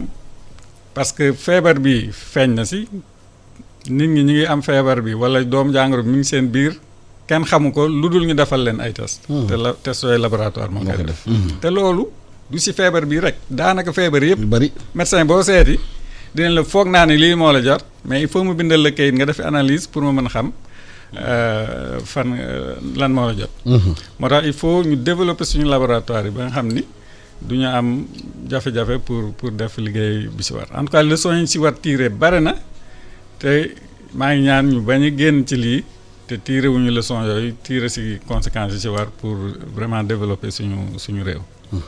monsieur le ministre ñu fi bëri ñu ñëw fii ay kàngam surtout nekk recherche bi nee nañu il faut ñu gën a dooleel recherche bi que feebar bi xëy na nekk opportunité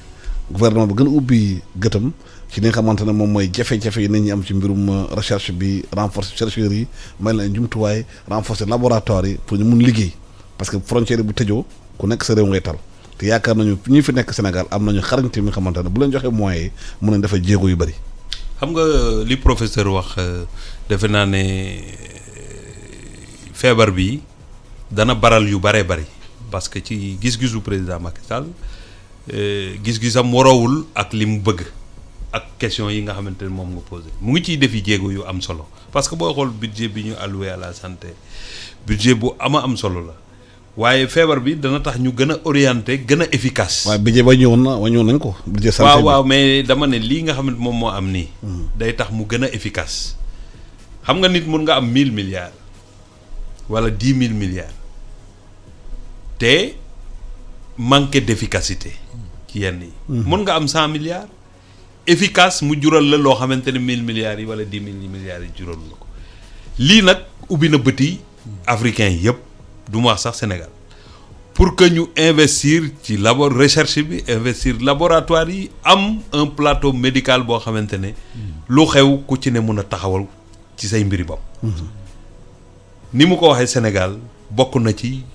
dëkk yi nga xamante surtout en Afrique les meilleurs ñoo leen di former ci wàllu médecine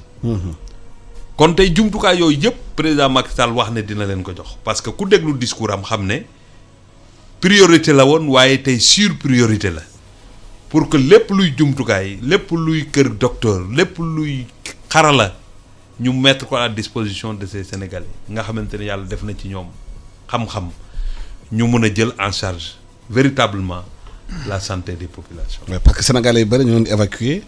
ci sous-région bi muy Maroc muy Tunisie te ñoom ñi ñoo leen di former. te ñoom comprendre duñu naka la ñu mën a former nit ñi. waaw Sénégal dem di faju foofu. alors que ñun ñiy faj Sénégalais bitim réew ñoom ñoo leen former. waaw xam nga loolu nag tey dafa du tey. dafa yàgg. dafa yàgg dafay am nag jamono boo xam ne dafay laaj coup de frein. taxaw joyanti affaire yi mun a capitaliser nag li nga xamante ne moom nga am. parce que du ñu reprocher kenn lu mu defoon. waaye ñun jàpp nañ ne li ñu war a def tey tout investissement bu demul ci wàllu recherche wàllu hôpital plateau médical bu am solo wàllu prise en charge correcte du personnel médical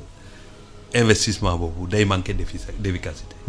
moo tax bu ngeen déggee depuis que kilifa réew mi ne fi li muy wax ci wàllu santé di ci insister bariwul lu ñu ko daan dégg lii nag ñëw dooleeku ci si nekk farata parce que nag. bu la yàlla junjee benn mbir da ngay defaru parce que boo defarul leneen bu ñëwee mun na laa def lu la bett tey boo gisee tey bi ñuy def classement bi ma liir ko démb ci Afrique surtout ci wàlli guéri yi Sénégal pourcentage bi mu ci am ak fi mu ci toll loolu mun naa tax képp kuy sénégalais nga am fierté ci suñu docteurs yi ñu ngi ciy def loo xamante ne lu am solo la te ñëpp leen jox cër foo mënti dem kon li ñu soxla ku leen ko defal dinañu def lu ëpp li nga xamante ne moom la yeneen réew yi ñu jàpp ne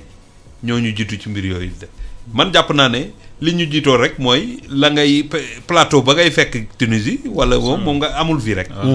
waaye bu ñu ko fi amee comme ni ñu commencé am ay dalal jàmm ay yeneen laboratoire yi nga xamante ne soobu nañ ci xeex bi ak li nga xam ne professeurs yi wax nañ ko leer na ma ne tous les documents bind nañ ko teg. dalal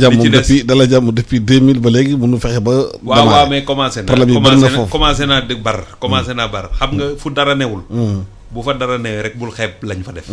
dañuy fexe la fa ne. dafa yéex gën koo defar. pour que mu mun a pare. Sénégal loolu la président Macky Sall wax moo tax mu wax fast track dañu miin démarrer chantier mu jël diir goo xamante ne la taxoon ñuy def chantier ba sax day weesu. loolu nag la ñu war a dépasser. moom la président bëgg ñu dépasser ba nga xamante ne buñ nee nañu tabax lii nañu ko tabax dans les délais te joxe na fi ay exemples yu bëree bëri tey boo xool Dakar Arena ngay xool li mu sumb yëpp ay sa mais parce que il faut que nit ñi di dem ci li essentiel bañ a nekk di buter ci loo xamante daf ñuy tardel ba pare nekk des conséquences fâcheuses ci population def loolu moom bu ñu ko defee li ñu wax man je suis tout à fait d'accord te loolu la président Macky Sall junj moom lay def pour que ñu relever notre plateau médical dimbale ñi nga xamante ñooy def recherche ba ñu gën a taxaw. Professeur, bu ñu wax plateau technique sanitaire souvent grande ville la ñuy xalaat alors que gox-goxaan yi village yu ndaw yi xëy na cas de santé yi dina manqué sax ñu wàccee ni bu ñuy wër foofu dina manqué yenn saa alcool bu ñuy wër foofu pour nañuy feebare yenn saa bu accident amee dañu obligé par exemple accident amee Matam dañu si obligé yenn saa jël malade bi jaar la ko yoru Linguère yi bu ko ba Touba pour mu ko faj alors que hôpital am na fa waaye amul jumtuwaay. waaw loolu tax ñaax bi de jublu certes ci plateau technique mais war na jublu itam ci réflexion ci organisation globale du système de santé ba nga xam ni parce que Sénégal man bi ma commencé liggéey ci laboratoire yi dama ni Sénégal bi gën a sore am na droit am prestation de laboratoire de même qualité que ñu ne ci capitale te loolu lu koy maye rek mooy une bonne organisation plus le plateau technique am nañu chance am réew moo xam ni la carte sanitaire ak la carte des laboratoires parce que mënuma si bañ wax fi mu am barewul c'est-à-dire fépp foo dem di nga fa fekk structure sanitaire c'est vrai que war na évoluer parce que nit ñi nombre bi day évoluer donc carte bi aussi day évoluer donc chance boobu boo ko amee li si des mooy organisation ak appui en équipement en logistique et en finance pour que mu mën dem donc je pense que li ministre bi wax nañ jàpp lool ni fa la ñu war a jëm booleeg collectivité locale yi nga xam ne am nañu budget boo xam ne dafa war jëm ci santé bi bu ñu fexee ba en tout cas li fa war dem yëpp dem fa te xaalis bi ñu voté ñu jëmale ko fi mu war a jëm Assemblée nationale di vérifier effectivement ndax fa mu war a dem na fa yaakaar naa dinañ gën am amélioration ba nit ñi gis seen bopp. parce que loolu monsieur le ministre ñu bëri teg nañ ko fii ci waxtaan nee nañu ci àll bi yenn saa nit ñi dina feebar déplacement diggante dëkk fu mu war a faju am ay jafe-jafe. waaw loolu nag. donc oto ay charrette ak yooyu. il faut man d'accord naa ñuy def lecture boobu. lecture bu am solo la. bëgg naa ñuy def lecture boobu. waaye bu ñu comparer. parce que du ñàkk léegi avec programme yi président Macky Sall teg tax na. dem bi ci gox yeeg goxaat yi yomb. parce que am na ay pistes maintenant am na temps bu tawee sax doo mën a génn yenn dëkk yi. te loolu commencé nañ ko dépasser donc y a de l'amélioration. li mu wax laa bëgg a dëggal mooy collectivité territoriale yi nga xam ne am na loo xam ci santé compétence bu ñu transféré la ay fonds de dotation aussi di fi jóge ci niveau central di dem ci collectivité territoriale yi. il faut que comité de développement de santé yi ñuy saytu ba nga xamante ne lépp luy koppar jóge ci collectivité territoriale yi dem ci kër docteur yi yooyu it ñu mun ko defee ni ñu ko war a defee ba mu améliorer parce que koppar bare ngi dem te ñu def ko yëfu ku nekk def ko say mbiri bopp waa gox ba jël seen case de santé jël seen i mbirit di ci parce que santé dafa nekk loo xam kenn waru ci xaar kenn. képp ku mën a dimbale rek da nga ci war a def boo demee dans le Fouta am na yu bëri yoo am poste de santé ay écoles yoo xamante ne ay doomu dëkk ba ñoo ko tabax. di ci def yi matériel pour ñu faj seen i bopp. loolu war naa mën a nekk fépp te ñu bañ a bàyyi état bi rek ci mbir yooyu. état bi def na dina def li mu war a def. mu ngi ci yoonu def li mu war a def waaye dafa laaj nag population bi yëpp gunge ko. secteur yëpp gunge ko ñu saytu su ko defee dina mën a améliorer li nga xam moom moo am. waaw ñu dem fekki kenn ci acteurs yi xam ngeen ne Amsatou Fall mooy directeur exécutif Ligue Pro Foot Amsatou Fall ñu ngi lay nuyu. waaw maa ngi leen di fay Alassane. ñu ngi lay dalal ci ITV iRadio ñu ngi ak ministre bi yéen waa Ligue Foot lan mooy seen i jafe-jafe ngeen mu ko yeggee ministre bi ñu xool ci problème yi ñu am fii maanaam coronavirus bi bu leen naka la leen laala yéen waa Ligue Pro bi. waaw jërëjëf Alassane ñu ngi leen di nuyu di leen ziar bu baax di nuyu professeur Yann et di nuyu également suñu kilifa sport bi di Matar Ba. di également rafetlu lépp loo xam ni mesure la yi nga xam ni en tout cas président de la République bi jël na ko ci wàllu rassemblement public pour que nit ñi en tout cas essayer fexe nu ñu ñagee balaa bi nga xam ni moo ñu dal di rafetlu également jéego yi nga xam ni ministre des sports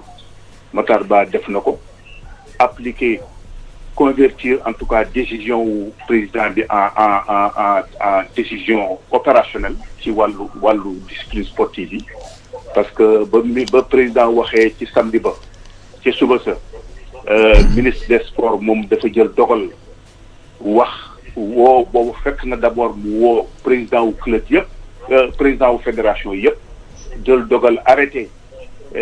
demander leen ñu arrêté en tout cas ñu arrêté compétition yi maa ngi fàttaliku samedi boobu football bi waroon na am 32e de finale amoon na ay équipes yoo xam ne déjà ñoom déplacé woon nañu ba dem ci terrain bi mais ministre bi dafa leen ñu arrêté damay feeñal loolu rek ci gàttal man ni cadre ministère la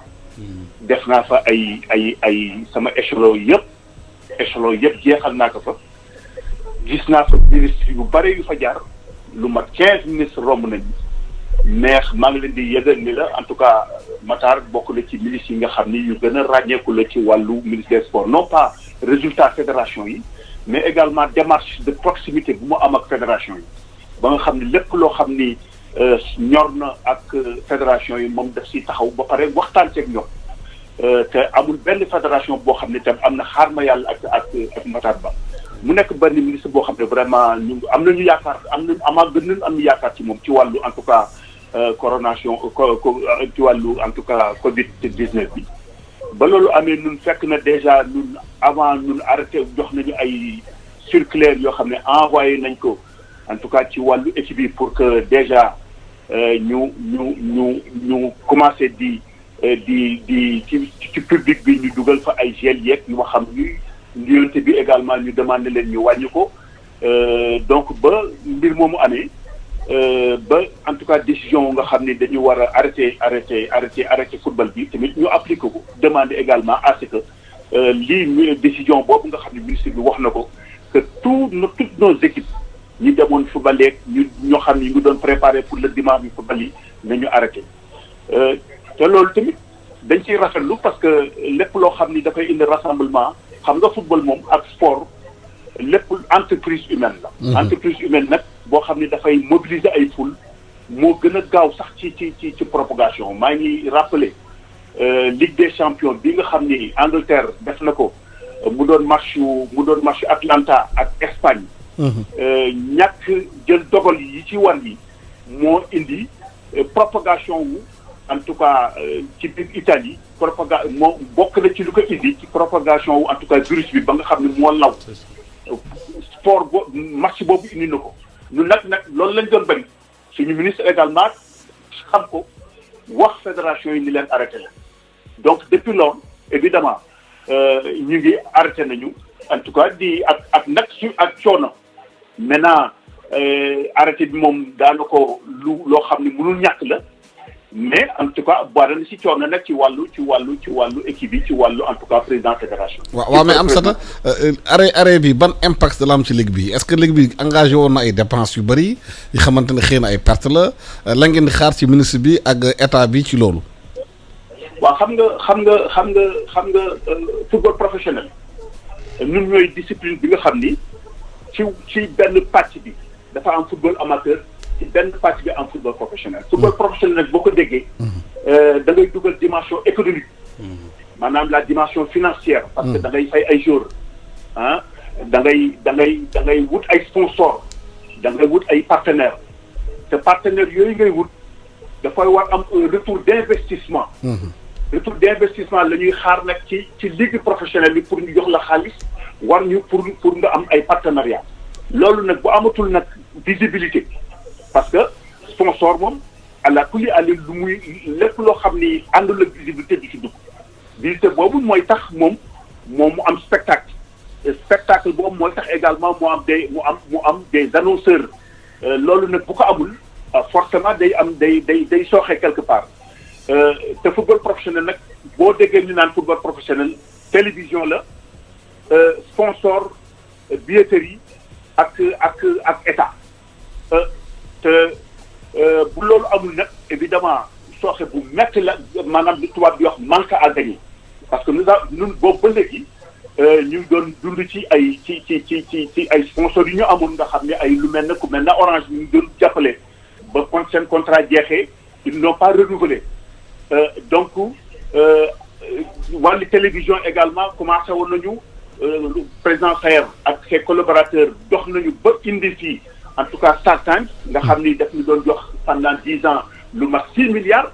loolu malheureusement nag mu am un contentieux boo xam ni ñu ngi ci jeexagul am nañu yaakaar ne également suñu ministre dana si def ay jéego parce que yaakaar nañ ci parce que loolu président waxoon na ko également ba muy bañ cay rencontré ci Grand Théâtre loolu ñu dem ba finalement Star Times amatuñu Star Times boo amul nag sponsor amatoo télévision loolu moo indi nag football professionnel nekkoon ci ay jafe-jafe yu bare. coronavirus bi dafa ñëw fekk fédération ci boppam moo doon jàppale en tout cas ligue comment il s'appelle. ligue professionnelle. évidemment jàppale bi naam benn fànn la ci ñoom ci seen prérogative parce que ñoom dañu am football amateur ñoo créé également lu ñuy wax ne le football professionnel. football professionnel nag 28 équipes ñoo ko amee 14 yu nekk L1 14 L2 léegi nag ba mu fekk ñun ñuy jàppale fédération investir si def ci ay xaalis pour au moins cette année ñu mën a en tout cas football professionnel yàlla def tam lii ñëw forcément président fédération yi président club yi nga xam ne ay investisseurs lañu parce que ñun dañuy jàpp ni club yi entreprise sportive lañu. parce que fépp koo xam ni yow yaa ngi créer des emplois yaa ngi créer des ressources yoo xam ne dañuy dem ci famille yi ah yaa ngi fexe ba jeunesse bi ak population jeune bi tamit au niveau de la santé parce que jeunesse bu am jeunesse su pays boo xam ne deful sport jeunesse la buy feebar. feebar boobu tamit impact boobu ñu fexe nañu ñun ba ci wàllu sport. ñu ngi fexe ba en tout cas def si suñu warigar ñu ngi créer également des emplois loolu xam nga bu fekkee ni loolu am na forcément il faut ñu jàppale boo demee nag ba nga xam ne yow say sponsor ñu ngi lay wax ne attention comme visibilité amatul dëgg nag damay arrêté en attendant ngeen di ñu reprendre parce que club yëpp daanaka ci loolu lañu nekk ku si am sponsor. Je prends l'exemple par exemple de comment il s'appelle de Jambar, l'exemple de Teungueth FC, exemple club yëpp ñaari tali ñoom ñëpp ku si nekk am nga sponsor ah nga ñëw Jaraaf même chose mais bu ñu demee ba nga xam ne nag loolu amatul par exemple boo jëlee sax Bour Petite Côte ba nekk ba moom dañu am partenariat ak ay italiens yi ñoo ñetti entraîneur Italie lañu jóge ñu leen di jox xaalis tout le temps comme ni mu koy joxee ci yeneen club yi bu ñu demee ba loolu mënatul dem. forcément dana am comment il s'appelle benn perte en tout cas en termes de revenu boo xam ni malheureusement ba pare nag di fay salaire yi di continuer di fay salaire yi. maintenant leneen li ciy tegu li mooy xamaguñu kañ la ñuy arrêté. championnat bi kon dana fekk même bu ñu arrêté woon mois bi di ñëw il faut que ñu championnat football professionnel bi dana demaat encore parce que ñu ngi ko prévoir woon fin juillet moo doon fin championnat professionnel au moins dana demaat 1 mois 2 mois ou 3 mois même dana peut-être même mu dugg ci biir hivernage bi. loolu bu amee également dafay nekk ci en tout cas président club bi moo tax nag ñu am yaakaar ni ñun comme ñun entreprise lañu ñu am yaakaar ni tamit perte profit boobu. Normalement daañu si jàppale ci wàllu boobu parce que tamit entreprise boo ko amee nga gis ni yaa ngi liggéey ba pare yaa ngi war a fay ay joueurs yaa ngi war a fay ay entraîneurs yaa ngi war a fay ay personnel d'appoint loolu muy jógee ci sa poste en tant que investisseur en tant que président de club et forcément dana am fu mu sooxee. moo tax nag ñuy xaar. am nañu yaakaar lool nag. am nañu si yaakaar lool parce que am nañu en tout cas ministre bi nga xam ni am na taxawaay am na dégg-dégg am na attention boo xam ni mu ngi koy def ci wàllu en tout cas sport du Sénégal am nañu yaakaar ni suñu yaakaar boobu tamit dana réaliser en termes disons de subvention au niveau en tout cas au niveau de nos clubs. jërëjëf Amsatou Fall ñu ngi lay gërëm di la sant ñu fàttali yow da nga nekk ci Ligue Pro bi nekk ci maanaam kàngam posé nga question yu bëri jafe-jafe yu bëri am ci club yi ministre dégg nga li Amsatou wax balaa ñëwaat ci professeur ban tontu nga indi ci loolu. dëgg la Amsatou moom suñu doyen la dëgg la moom ñëpp xam nañ ko ci wàllu tàggat yaram maa ngi koy sant aussi ci cër bi ak wax ju tegginu ji. di ko rassurer comme li ma la wax léegi mooy kenn mosu leen a bàyyi waxtuma la nag bu jafe-jafe amee kon bu ñu jàppoon dañuy gën a dëgëral suñu loxo. pour mun leen a gën a jàppale. leneen li nga xamante ne mun nañ ko ci wax aussi mooy relation bu ñu mën a am ak seeni sponsor ak seeni partenaires li xew dépendrul ci ñoom. donc il peut pas y avoir de rupture je pense que ce break là dafa war a tax sax. relation yi gën a dëgër entre seen partenaires yi entre ñi nga xamante ñoo leen di sponsoriser au-delà de li ñu leen war a jàppale pour que duñu daanu duñu nërmeelu ni ñu ko waxee léegi defe naa ne bu lii passé sax dafay laaj ñun ci suñu disponibilité ak suñu engagement fépp fu ñu leen mënti gunge ci ay discussions sax ñu fexe nu ñu ci defee une influence positive pour que effectivement sponsors yi gën a jàpp parce que fi ñu jëm nii sport képp kuy investir dafay laaj nga dugal ci sa loxo boo bëggee visibilité. loolu moom mooy la nouvelle donne partout. tey ñi ëpp alal ci àdduna bi nekk ci communication bëgg visibilité ci sport la ñu nekk. la ñu sponsoriser donc Sénégal du mën a nekk en reste il faudrait que sponsors yi gën a jege sportif yi gën leen a jàppale pour que ñoom itamit ñu mën a am gis-gis bu yaatu ñi yore sport bi aussi. dox ak li ñu war a doxee. ba charte yi nga xam ne signé nañ ko ak sponsor yi aussi ñu mën ko respecter. waaw donc li ma bëgg a wax Amsatou rek. moom mooy. même s'il faut prolonger ak lu mën a am après nañu ñaan yàlla rek ñu génn ci lii suñu génnee ci lii dinañu adapté wu ak li nga xamante ne moo xew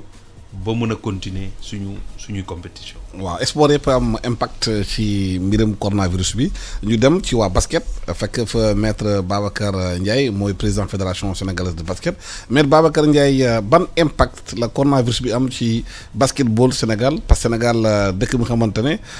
bu xarañ la ci basket maître Babacar Ndiaye. waaw Alassane. waaw ma ne ban impact la ñu ngi lay nuyu d'abord ba ci antenne bi di la laaj ministre baa ngi fii ban impact la coronavirus bi am ci mbirum basket bi.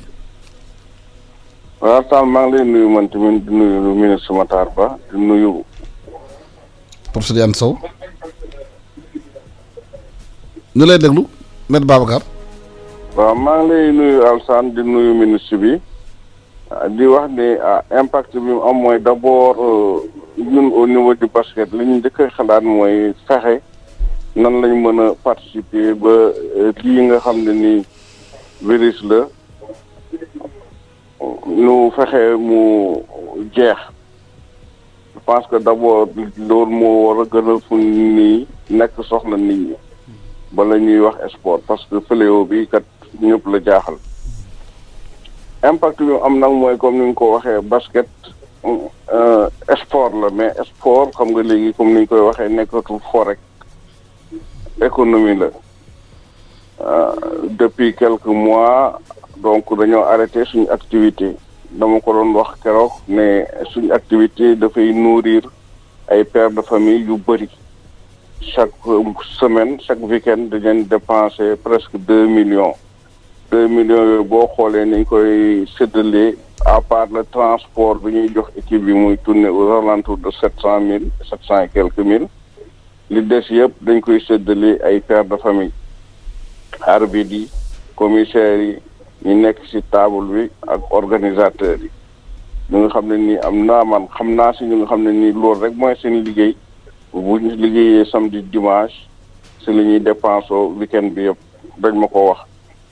donc perte de boobu xam ne ni père de famille dañ koy vivre dafa métti ci suñ biir ni ko waxee aussi ni ko am sa taw waxee léegi aussi dëgg la man maa ngi nekkoon di négocier ak ay sponsor defaguñu woon signé parce que sama contrat dafa jeexoon surtout avec le sponsor leader bi affaire bi ñëwee ñoom tamit dañ maa wax ne ma fu ne nii naa leen may parce que dañoo war a participer comme le président dafa lancé un appel dañoo war a participer à la lutte contre le coronavirus suñ paree après ñu joom a xool vraiment lan lañ mën a def mais xam nga bu amul activité aussi sponsor moom day du sawar parce que comme amul activité amul championnat amul sport amul match amul dara fu mu ne nii li may wax ak yow ni président fédération basket amul benn sponsor pour bu fekkoon ne war nañ continuer championnat bi ñu war a am ay moyens pour faire face à nos charges benn sponsor mooy des Nike notre contrat prend fin au mois de décembre de cette année bon ñu ngi war a négocier pour renouveler ko mais man yaakaar naa ne bu ma dégloo le discours du président de la République président waxul ne sport bokkul ci secteur yi ñu war a dimbale parce que j'ai retenu benn expression entre autres bi mu cité domaines yi mu war a intervenir te yaakaar naa aussi ba mu nekkee président ba léegi aussi bàyyilu sport ginnaaw mën nañ si joxe ay exemple construction Dakar Arena construction stade du Sénégal ak yeneen prix yi nga xam ne nii fay nañ ko joueurs yi équipe nationale conditions yi mettre équipe nationale ma si profité di remercier ministre des sports Matar Ba parce que loolu moom moo ko def donc yaakaar naa ne bu bësoo jotee incha allah lépp lu si war état bi dina ko si def jëm a xool nan la ñu mën a aider sport bi pour mu mën a reprendre la activité am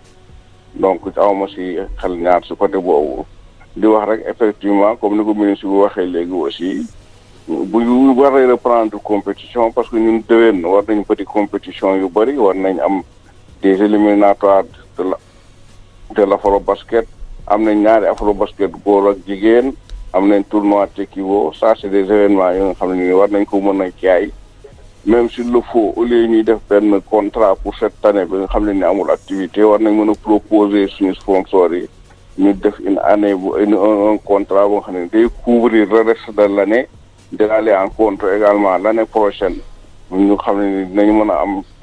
li ñu terminer saison bi maintenant déwén mu nekk un montant important pour nous permettre de faire face à la situation mais daal affaire bi fu mu ne nii métti na équipe yi aussi dañuy fay ay joueurs man nekkoon naa président de club gis naa ay équipe yoo xam ne nii dañoo jël ay joueurs yu jóge extérieur loger leen di leen nourrir di leen fay donc moo tax sax keroog ñun génne nañ benn note officielle ne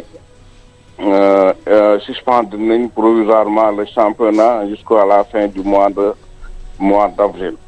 loolu benn brèche buñ ubbi la pour les clubs ñoom ñoo mën a xool comme le championnat est officiellement suspendu ñoom war nañ mën a waxtaan nag seeni joueurs s'il le faut ñu xool lan la ñuy def dañoo war a def chômage technique dañu war a waxtaan ak ñoom pour mu jéem a xool nan lañ mën a wàññi seen salaire en attendant activités yi commencé waat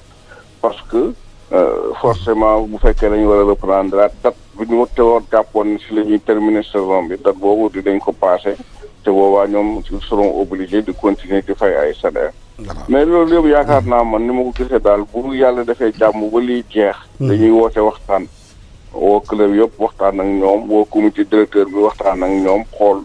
ban formule la ñu mën a def ba nga xam ne nii dinañ mën a terminer saison bi avec les moyens nécessaires. voilà Babacar Ndiaye ñu lay gërëm de la sant di fàttali yaay président fédération Sénégal de basket ñu dem banlieue très rapidement ñu jël Mamadou Lamine Fati ñu ngi lay nuyu. Mamadou Lamine Fati. Alassane oui. waaw Mamadou Lamine Fati si banlieue bi naka la ñu ressentir ci milieu sportif bi surtout ci coronavirus bi parce que banlieue bi nit ñi souvent ils sont très sportifs. waaw ils sont très sportifs ci wàllu surtout ñaari wàll yi nga xam ne gën naa fës ba ñett sax mën nañ ko wax mooy bu ci njëkk mooy mbirum lutte bi mooy lamb ji fës na fi bu baax a baax beneen bi football bi fës na fi bu baax a baax handball bi aussi fës na fi bu baax a baax donc ñetti sport yooyu ñoo gën a dominer yeneen sport yi nga xam ne ñoo nekkee ci banlieue bi léegi ci wàllum sport bi moom fan yëpp ñu ngi ko doon wax donc ñoom moom instant yi ku nekk sa bopp la daal maanaam club yi nga xam ne moo fi nekk bu GFC fii nu mel ak club deuxième division yi ñoom ñëpp ku nekk léegi sa bopp la même entraînement yi léegi arrêté nañ ko individuellement joueur bu nekk qu'est-ce que sax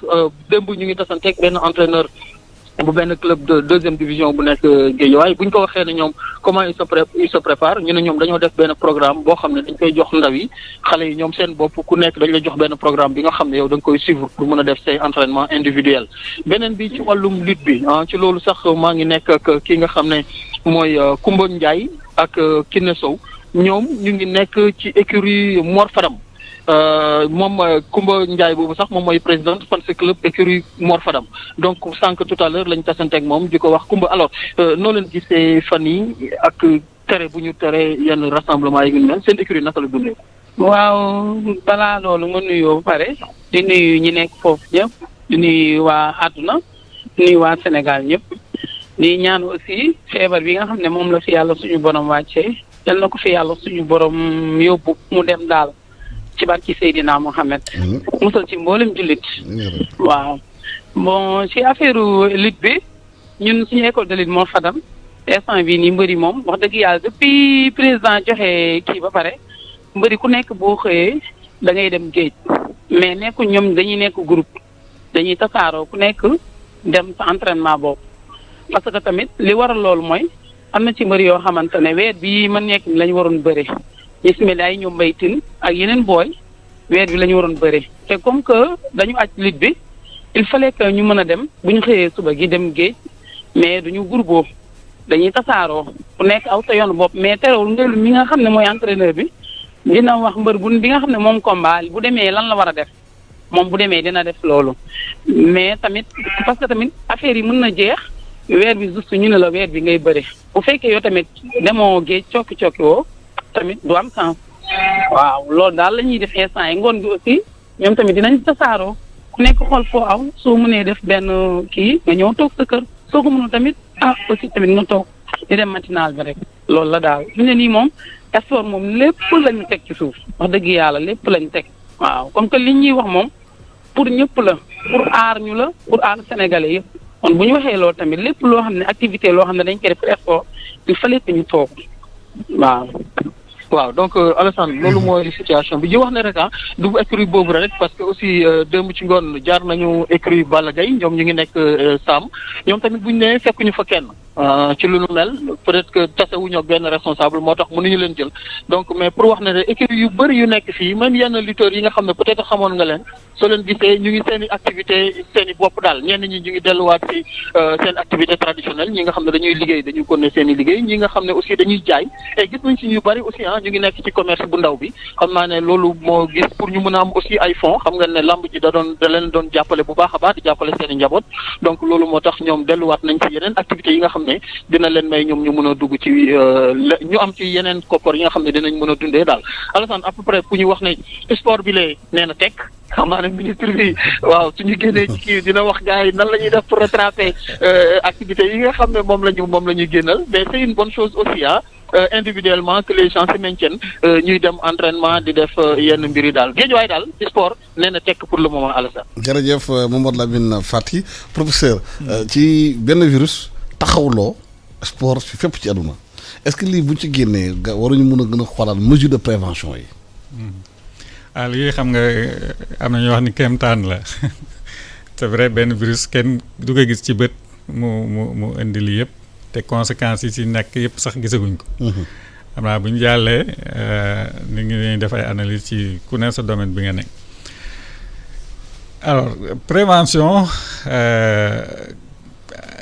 dañu jàpp ni moo gën xaar ba feebar di faju ji. loolu à titre individuel comme à titre collectif. parce que prévention mooy lan mooy jël ay matukaay yoo xam ni. feebar bi du yegsi ci yow wala bu si yegsee du la sonal. te gis nañ ni ku feebar di nga tëdd di nga faju di nga dépenser. donc conséquences yi si ne yëpp war na tax ñu jël si ay leçons non seulement pour feebar bi mais de manière générale effectivement prévention bi ñu gën ko développer te yaakaar naa communication bi am na ci solo moo tax li ministre waxoon sànq dama koy feddali seen rôle. chaque fois ñu am ay émissions yoo xam ne dañuy yee askan wi utiliser aussi les communicateurs yi nga xam ni communautaires. Les sportifs. comme c'est le thème. pour que nit ñi gën xam feebar yi ak lan moo koy joxe ak nan lañ koy moytoo. loolu bu communication boobu jàllee yaakaar naa nit ñi dinañ jël seen matukaay en tout cas feebar bi moom. ku si jël leçon dina ma jaaxal te vraiment. boo gisee rek pays européens yi ni ñu mel ak ni ñu doxale waa Asie yi ñoo gënoon tàmm sol ay masques.